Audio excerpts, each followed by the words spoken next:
Welcome back to Triple Agents, a House of Bob adventure using the Triangle Agency role-playing game, a TTRPG of paranormal investigation and corporate horror from Haunted Table Games. The players are residents working for the enigmatic Triangle Agency, tasked with hunting down chaotic anomalies while keeping their existence secret from the general public. My name's Cristina, and I'm playing Sandra, just the mousy little girl that you don't even notice is right behind you. I'm Alex. I'm going to be playing Greb. I'm the longest-standing employee in the office and often called the backbone of the office. But what they don't really tell you about being the backbone of the office is it has very little to do with your bones. But it does seem to have a lot to do with... Hi, I'm Jessica, and I'll be playing Veronica. And I'm Jake, your general manager. And with that, let's begin. We open at the Three Corners Community Hall, where a group of mourners have gathered for the celebration of the life of Henry Breacher. Father, boss, RV salesman, and fishing enthusiast. The tone is somber, but punctuated with restrained chuckles and nostalgic sighs as people swap stories and socialize. You recognize some of your coworkers here. Millie from accounting is sitting on a bench, gently holding a well-worn Triangle RV employee manual, dotting a handkerchief to her eyes to wipe away welling tears. Sunil from sales is chatting with the catering staff, exchanging business cards. But there are a lot of people here you don't recognize as well from Henry's life outside of work. Standing near the casket in a large printed photo of Henry holding a trout nearly half his height is a man who is the spitting image of Henry, but with a short buzz cut and wearing a formal military uniform. You learned during his speech earlier that this is Henry's twin brother Malik. You didn't even know he had a brother. Holding Malik's hand is a young girl with puffy red eyes who you do recognize from the photos on Henry's desk. The windows of the hall are open, and you see it's a beautiful day outside. Crisp blue sky and golden sun. A pleasant light breeze plays at the windows. Birds are chirping, and a low ambient electric hum from the new AI data center across the street fades into the background of your perception. Yeah, so at the end of last session, you guys were broken the bad news that Henry Breacher, your general manager, had unexpectedly passed. That is sad. Yeah. How do they determine who replaces him as a manager? Have I waited the appropriate amount of time to ask that question? I don't think you have. And when you say you waited the appropriate amount of time, is this at the funeral? But how much time between his death and the funeral? Yeah, it's maybe been a week. I feel like that's an appropriate amount of time to ask. I mean, who at the very minimum is, manager, the temp manager, I guess. We should ask that. I've worked here the longest. Yeah, but that doesn't mean you're the only person who works here. Well, Greb, you know that Sunil from sales. He's also gunning for that promotion too, so you might have some competition. Oh, no. What's Sunil's agency title? Is he also a senior associate? Because I'm a senior associate. He's also a senior associate.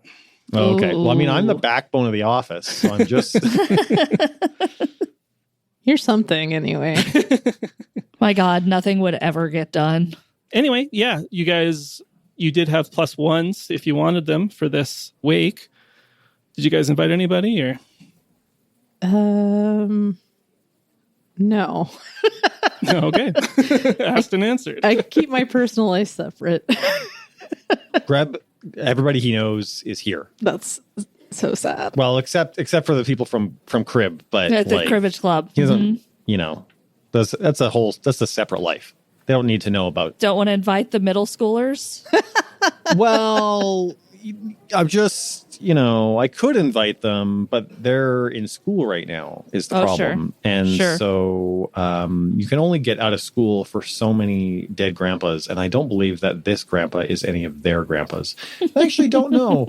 Was Henry old enough to be a grandpa? That picture on his desk of this young girl who's now holding hands with Henry's brother, is that his daughter or is that his granddaughter? Or perhaps You can't do this out of character. I can't. It's harder to interrupt you if I can't do it in character. I think it's in character. I don't know if it is. The lines are They're gone. blurred. They've blurred. Yeah. Who is Greb if not Alex in the jacket from the guy from Drive? Yeah. To answer the question that was in there somewhere, you know that this young girl is Henry's daughter, Winona. Winona. Okay. That was one of the things you did know about Henry. He was quite proud of his daughter.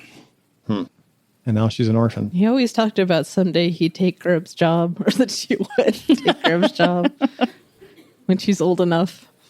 Well, if Greb gets promoted, someone has to get hired for Greb's job. So I'm just saying, if it's what Henry wanted, we could make it happen. Yeah. Is there anything you guys want to do here right now? Anybody you want to talk to or anything you want to do?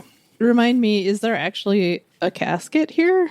There is, yes. On the far wall, you see near Malik and Winona, you see a casket, and beside that, like, big printed photo of Henry and his fish. Did we find out what happened, like how he died? So you know that he had gone on a fishing trip to Steamboat Lake, which is actually just off of Little Inlet, where you guys were dealing with the weird dog. You know that he was several days late coming back, and from what you've heard around, that the obituary stated that he had an accident on the boat on the lake and drowned. Damn. But details are a little sparse beyond that. He was on his own. And they just found his body later on the shore. Open casket, closed casket? Open casket. Ew. Okay. Well, you know, maybe he turned out okay. I mean, in context. Yeah. Relatively I speaking. don't think he did. For a dead guy, he turned out okay. Right. He looks great, is what I say. The home did a really, really beautiful job. His cheeks are so rosy. Did they give him fake eyelashes? Or I've just never noticed his long, Yeah, no, he's always had luxurious... beautiful eyes. Wow. Man. I mean, I gotta say, I do feel like maybe those are fake. They do seem a little too good for him, but, you know, maybe. Nothing's too good for Henry. He was a good man, and he's left enormous shoes to fill. Who are you interviewing with?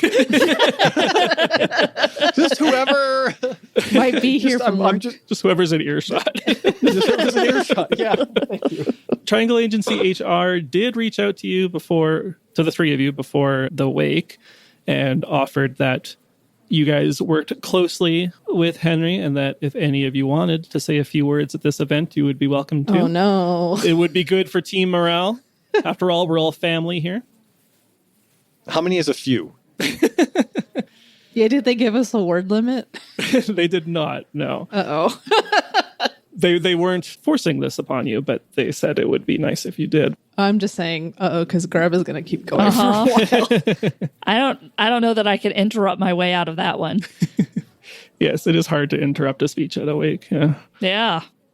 I pay my respects to the brother and his daughter and, you know, talk about how great he was and everything, but I do not plan to give a speech.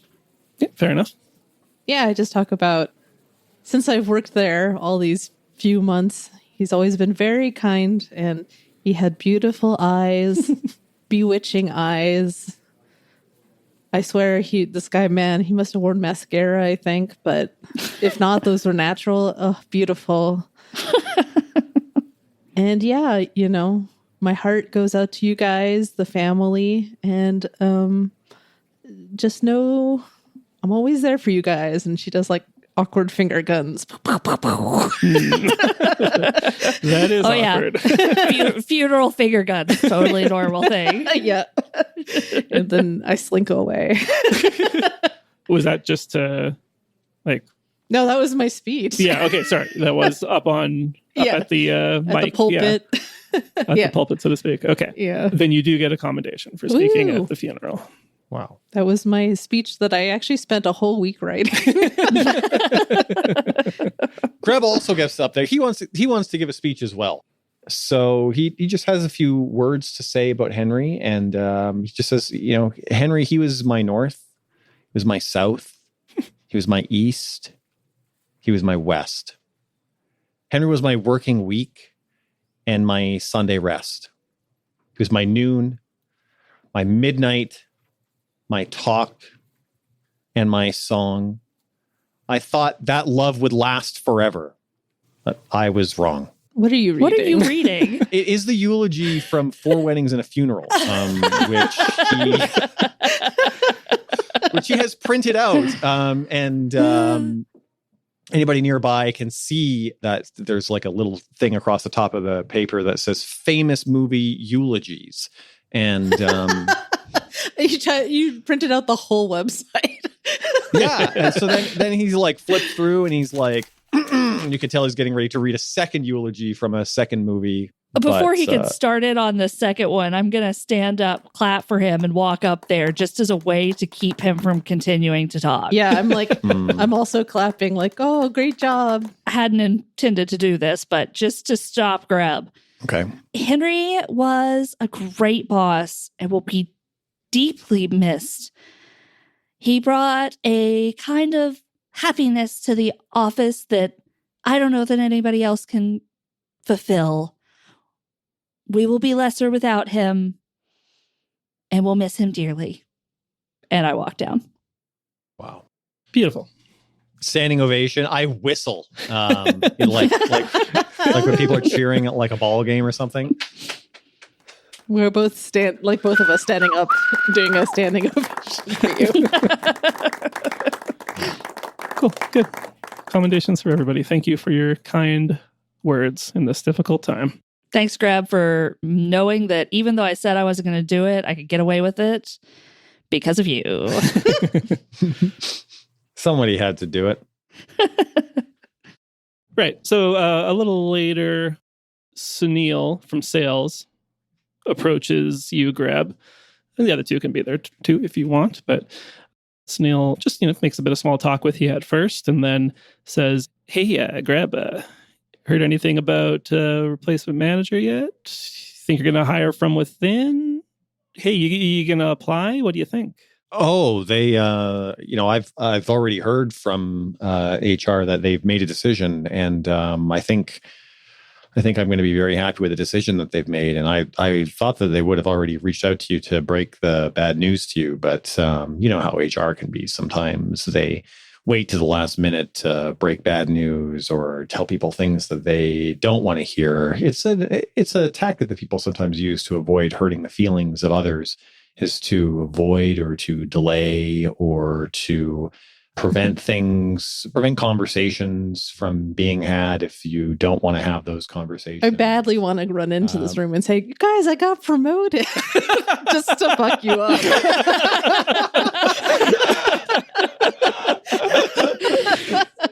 Like so bad. From intern to manager. 0 to hero, baby. It's finally happening for me. Oh, no. I mean, I think that counts as embarrassing yourself for others' benefit. Yeah. Oh, and then I realized what it said was actually that I need to get somebody some coffee. Like I read it totally wrong. Oh, wait, sorry. It says get the family some coffee. Wait, I'll be back. Sorry, bye. I'll be back. Oh, dear.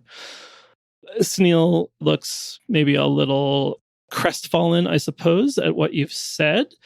But he says, hey, well, it's not over till it's over. We'll see how it goes. Hey, right, champ? Talk to you later. Champ, God. So I'm just curious, like, how will this promotion actually be awarded? Like, we've talked about, like, it might be Sunil, it might be me, but I'm curious about, like, how will the selected candidate be informed of their promotion? Well, in the past, when you've had promotions, it was either it was usually your general manager that broke the news to you. So presumably this might be someone from head office that would come in and give the news. Do we know who's was above Henry? Yeah. Let's say you do. Oh, okay. Okay. Perfect. You probably haven't had much direct interaction with this woman, but you have seen the name on some of the organizational charts and that kind of thing. And it's a woman named Cadence Brooke Claremont. Fantastic name. And we assume that Cadence is going to come into the office. She's not going to, like, send something through inter-office mail. something that could be intercepted? Yeah, it sounds like she'd probably, well, As far as you know. I mean, despite what Greb has said, the decision has not been made yet, as far as you know. So you suspect that Mrs. Claremont would probably come out and maybe do some interviews with the prospective candidates and make her decision on site. Yeah. All right. Well, I'm wondering if, like, knowing that she's probably going to come out and do some interviews, I'm wondering if I could, like, find a way to, basically give myself an edge in an interview. And Greb, being a kind of really respectable guy, the way he would give himself an edge is by putting down Sunil and making Sunil seem... Literally? Or are we talking like... Is he going to be inside of a casket or whatever? No, I mean, that wasn't my first thought. I was thinking maybe I'd just badmouth him a little bit. I see. Okay, that kind. I might... You have to know, too, I'm pretty sure he has his own powers as well. Isn't that like everybody here? Yeah, but, that's... I haven't thought about that. So that's not... So Dracula's coffin is. I feel like there's probably some rules about using your anomalous powers on fellow residents, but Yeah, that seems right. but that But hasn't how come would up they yet, know? so. They'd forget all he existed. Well, and I also have some ideas about how I could do this without using my anomalous powers. Perfect. How I might be able to leverage some bureaucracy in order to do it. Are you doing that at the wake, or is that for later? Yeah. You're so single-minded on this. No. I'm going to do it like I'll do it like in the car ride home, the taxi ride home from the wake. I've got in my own taxi by myself. I'm going to take my own Uber, not with the rest of the people from the office. So just let's put a pin in that. I just want you to know, Mr. General Manager, that's what I'd like to do. All right. Sounds good. We'll come back to that. A little later, let's say the three of you have kind of, pulled away into a side hallway just to maybe discuss your plans on how to ruin Sunil's life. I think that's only one of our plans, for sure. And the other two are trying to talk him down. But either way, a little later, the three of you are approached by Malik. Again, Malik looks quite similar to Henry, as you understand it. They are the twin brothers. Instead, he has like a buzz cut military haircut and uniform. They're not exactly alike. He doesn't have those beautiful eyes. He buzzed those off too. No. Eyelashes. And he approaches the three of you. He has a very serious expression. And he says, Could we talk, please? I see. Yes, we can. Yep. I don't know what was about to happen I there. don't but know what that he was. I was going to say, you look so something. serious. Who died? Greb Yes, does we have a filter. Yeah, where is there like a back area? Or Yeah, something? there's a little side room, staging room or something that you Okay. guys can go to for some privacy. Sure. You step into like a little staging room off the hallway, and Malik closes the door behind him and gets right to the point. And he says, "Look, I'm not an idiot.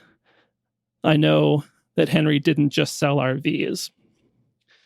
I don't know exactly what he was up to, but something stinks here, and I want to know what." Well, Henry also likes to go fishing. He didn't just sell RVs. He also fished quite regularly. And you might be aware that fish are known for being somewhat smelly. Let's get to the point. Don't waste my time here.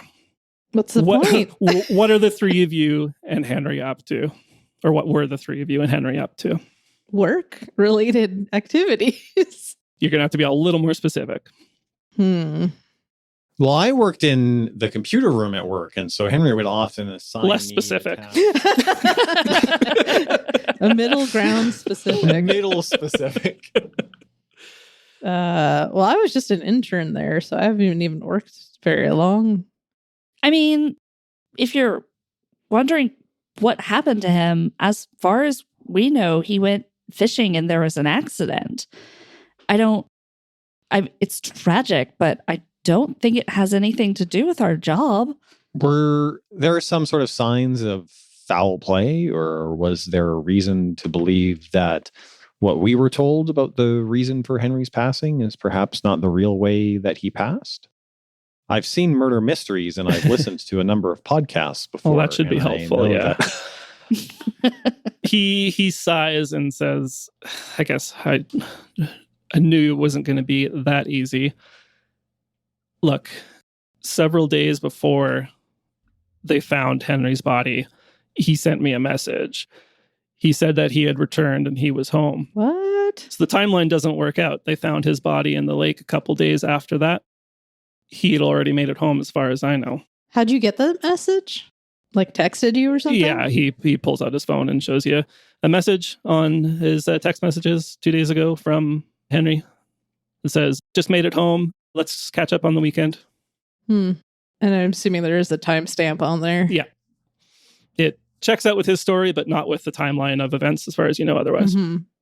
His daughter, is she normally with the mom as far as we know? I don't think you know necessarily. Okay. Yeah. Okay. Well, that's certainly strange. I mean, we can try to ask around work a little bit, but I don't know that we're going to be high enough level to find out anything if there were funny business. Has Henry told his brother anything about his work other than the fact that we sell RVs? I mean, you don't have a way of knowing for sure. You know that he shouldn't have told anything about that to Malik, and I mean, it does seem like Malik maybe suspects that something, that there's some kind of cover up or whatever, but not exactly what's going on. Right. Did Henry have a ability that we know of? Yeah, he did.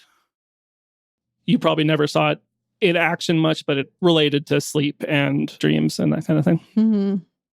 Malik says, look, again, I know something else was going on here. And if you know anything, please, it might help me try to find out what's going on. What was he? R&D, military intelligence, spec ops? Just like, I have clearance, I might be able to find out, but I need to know where to start. What do you mean you have clearance? What exactly do you have clearance for? I mean, you see his military uniform with several pips and clearly high ranking in his field. You know that that's probably not the right field to be high ranking. But from his point of view, he has, a military clearance level that he thinks might apply. But you guys know that's a totally different hierarchy. Well, yeah. Or we work for a company. Yeah. It's not government at all. Yeah, I don't know. I feel like all we can do is ask around. Like if your own brother didn't tell you what he did, I don't feel like it's in our best interest to do that as well right now. There's a logic to that seems to hit.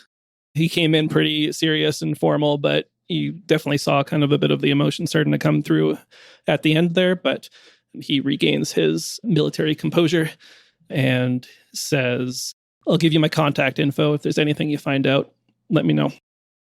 Okay. And he gives you a card. Does it have his email address? Yes.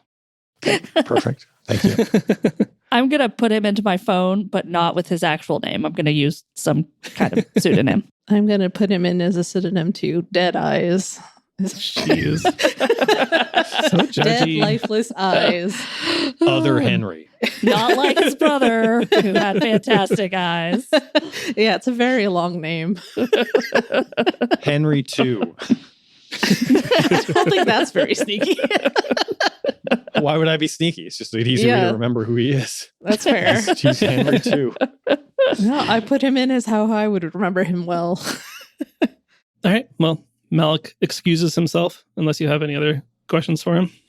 So, Henry didn't talk about his daughter a whole lot. Would she have been with him, or would she have been with her mother? Malik says that Henry's wife passed several years ago. Oh. Winona would have been with her grandma at the time. Okay. So, maybe that's something to check, because, I mean, he was a great dad from what I know. So, did he immediately go and get her when he got home? What happened with Winona? I don't know that we can figure that out. That's an angle, yeah. Yeah, he says that he will talk to Winona and see what she saw. Do we know how old she is? She's young. She's like 7. Okay.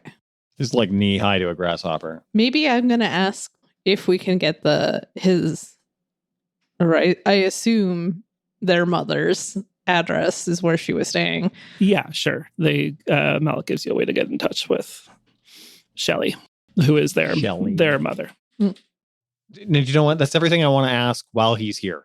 Okay, good. I will say before he leaves, I will say to him, like, if something did happen to him, just, like, be careful. Don't want anything happening to you too. Okay, yeah. He nods respectfully and gives you a formal salute and heads out the door. I salute back. Sloppy. I have a question. Okay. This is relating back to anomalies at work. What happens to them when we pass away? Do we know? Interesting question. Or is that something in the handbook that's like redacted? Yeah, I feel like that's probably not covered in explicit detail. There's probably a section about how, you should return your badge and stuff after you die. But yeah, of course.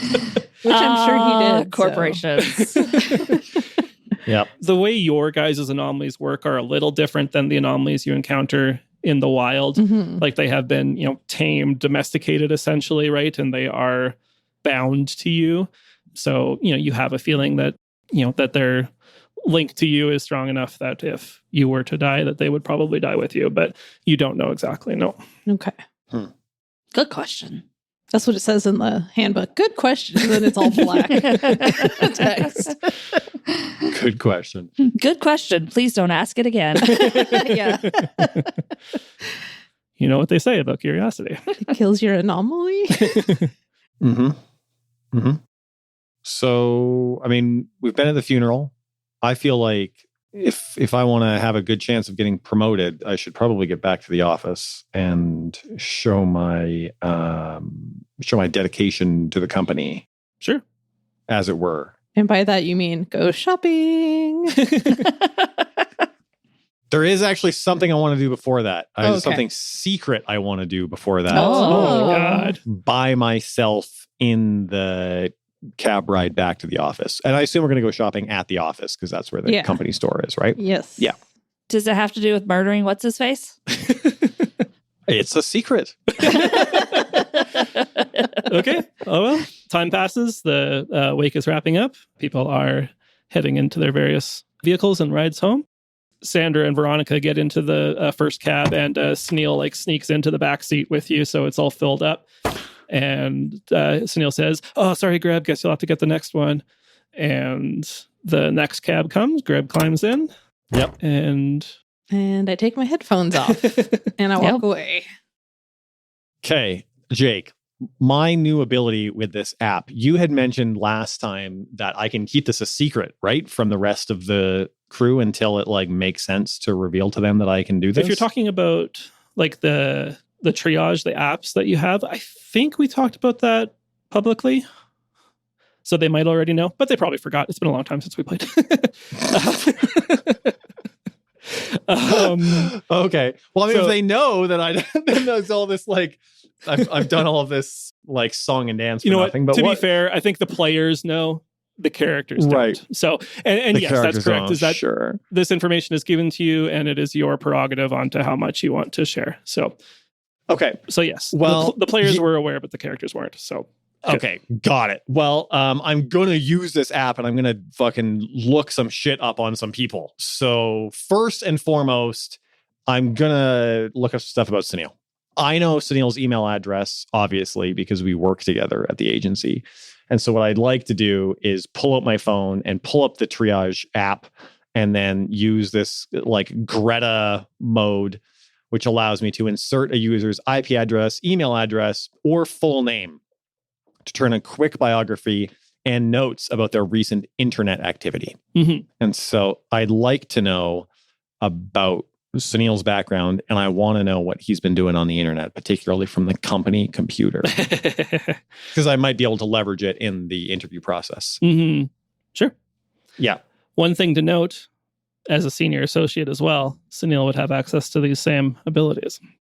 Well, that's fine. I don't know how to use the internet very well, so I can't look anything up that would be incriminating. Right, of course. Yeah. Yep. Okay, cool. Yeah.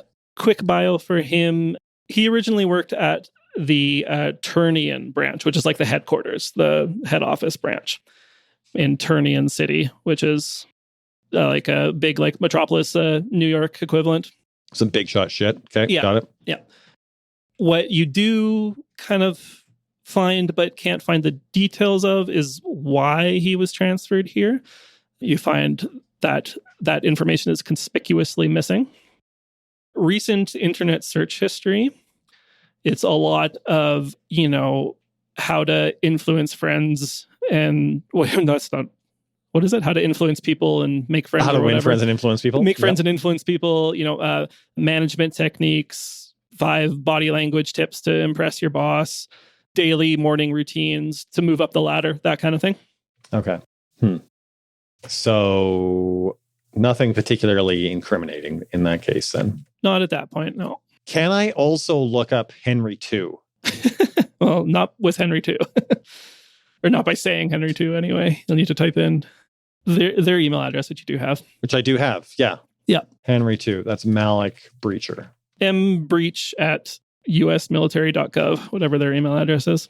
That's it. mbreach@usmilitary.gov. Correct. Yep.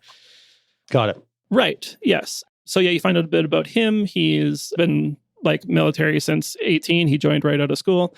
He is currently in the drone operations division. And you know that despite going like straight to military out of school, he has like a strong kind of technical background or a self-taught technical background. So he works on the technical side of these drone operations and whatnot. Okay. Recent search history. What's he been doing on the internet? Yep. Tell me about it. There's a lot of how to help people deal with grief, how to care for a recently orphaned young lady. It's terrible. And then starts getting into some like kind of like conspiracy adjacent type stuff, searching for like about like secret, you know, government programs and unsolved murders and unsolved mysteries and that kind of thing. Okay. Does this count as digging up dirt? Yeah, I would say so. Thank you. Commendation. I've done what I needed to do. I've done what I wanted to do. Oh, do you know what? Actually, I'm just very quickly going to use Bix, the photo editor. Yeah. And I'm just going to use the photo editor to like make a little photo of Sunil. And I'm going to make him look like he is sick. I'm going to make his skin look really green. And then I'm going to put a little caption at the top that says, "I'm sick of work." Perfect. Good. You have that. Okay, perfect. I've got leverage now. So yeah, exactly. Yeah. people who are sick of work don't get promoted. I mean, I imagine Bix being like basically kid pics, so it's very high quality. Cool. Okay. Good. Anything else, or should we That's invite the rest back? Yep. I did something very bad. Of course you did. There was nobody there to corral you, so, you know, Greb should always be supervised. You guys, it sounds like at least Greb is going right back to the office. Yep. Okay. I got to make a good impression. I guess so. Is it a work day? Yeah. After a kind of awkward cab ride with Sunil, you guys make it back to the office, open the door, start heading down the hallway towards the break room to freshen up on coffee. When you're just kind of turning and stepping into the break room, when you catch something just out of the corner of your eye down the hallway, just outside of Henry's office, or Henry's former office, I suppose I should say. You peek around the corner and you see a featureless gray silhouette of a person, like a default profile picture come to life. Except it's wearing dungarees and a wide-brimmed hat festooned with fishing hooks and baits. It runs towards the office, full tilt, but then some invisible force seems to prevent it from proceeding. It like runs in place up against the wall for a little bit before slowly starting to slide to the right and into the corner of the hallway, at which point it hits the corner and then it appears to suddenly jerk and fall through the floor and disappear from sight. Oh, it's clipping. I'm going to look at Sandra and try to make sure that, like, did she actually see that or was it just me? No, I saw something. I couldn't tell you. Was it a guy? I mean, honestly, it kind of looked like what I imagine Henry looked like while he was fishing. Oh. Sunil says, "Oh yeah, that was a guy." And I'm like startled. That was a guy. Forgot he was there. Whoa. Damn. And we'll be back in 2 weeks. Thank you for listening to this episode of The House of Bob. If you're enjoying the show, we'd love it if you gave us a review on Apple Podcasts or Spotify, and tell your friends about it. If you'd like to chat, you can hit us up on social media. We're at The House of Bob on most platforms. You can also check out our Discord, where you can chat with like-minded individuals. All the links are in the show notes. And if you want to support the show financially, consider checking out our Patreon. We've got an ad-free feed and a lot of bonus content. We do monthly bonus recordings like director's commentary and one-shots. And there's a lot of cool content on there now. I'd like to extend a huge thank you to all our current patrons. You're all lovely people. Couldn't do it without you. Thank you so much. Also, consider checking out our other feed, Tales of Bob, for more content and clean TTRPG actual plays. Triple Agents is an independent production by the House of Bob and is not affiliated with Triangle Agency or Haunted Table LLC. It is published under the Triangle Agency third-party license. Artwork for this episode was by Jake Adjavik, audio production by Jessica Colvin, and the sound design by Alex of Astronomic Audio. Thanks again for listening. Roll on, stay pointy. Yeah, it'll record forever until we spend all our money. Oh, okay. Oh, that's nice of them. So that's no problem. Oh, just like that Bitcoin guy. Well, it's not a problem. It'll automatically buy some more Robux. Yeah. I can turn myself up just regularly. That might Could be you? good because you are pretty quiet, but Yeah, I can do that. we need to have you be able to duper. talk over Greb. God, if that's not important. It's pretty important. Oh, Alex is gone. That's fine. He's back. Sorry. That was a quick search there. That's really telling you Dang. something when someone sneaks up on Sandra. Also, I think I earned a demerit because I'm pretty sure I called Henry by the right name during his eulogy, but golly, anything else feels wrong. I mean, he dead though. Does that really count as saying a person's name? Yeah. No. Yeah. Dead people still have names. No, but they don't have souls. So Yeah, their souls are stuck at their office, which is horrible. Right? Is this what we all have to look forward to? No, thank you. that's why we're allowed to show them naked because they ain't got souls. Huh. Yeah. That sounds right. That's the law. Roll on, stay pointy, etc., etc. Bye. Bye. Bye. Bye. Bye. Bye.